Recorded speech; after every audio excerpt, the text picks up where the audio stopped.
nagtatrabaho? Hindi nagtatanong yan at all. Hindi, Oh no! I swear to the flag, si BBM, hindi yan siya nagtatanong ng trabaho at all. Kaya napansin nyo ba, walang direksyon yung governance at walang direksyon yung iba't ibang departamento. Bakit?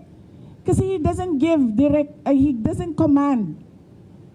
He doesn't command, he doesn't ask, he doesn't say that, look, there's a Philippine development plan and what are you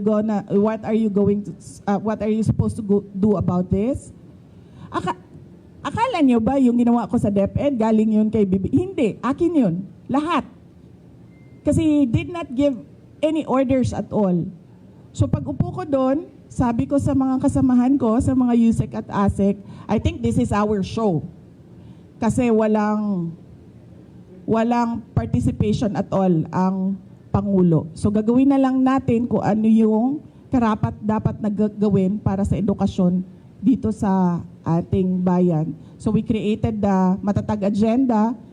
We followed through with the Matatag Curriculum. At unfortunately, hindi kami natapos kasi, yun nga, nag-decide ako na I don't deserve the attacks that were thrown at me by the administration. Kasi ako na nga lang siguro yung kaisa-isa dong nagde-deliver para sa cabinet ni BBM. Tapos ganun pa yung gagawin nila sa akin. O di, nung nawala ako, adi wala na. Wala na siyang accomplishment at all.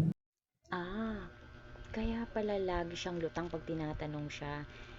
Halata mo wala talaga siyang alam kasi hindi nga siya nagtatrabaho. Pinaubaya na lang niya sa mga tauhan niya lahat. Kaya, ayun, tingnan mo anong nangyari sa bansa natin.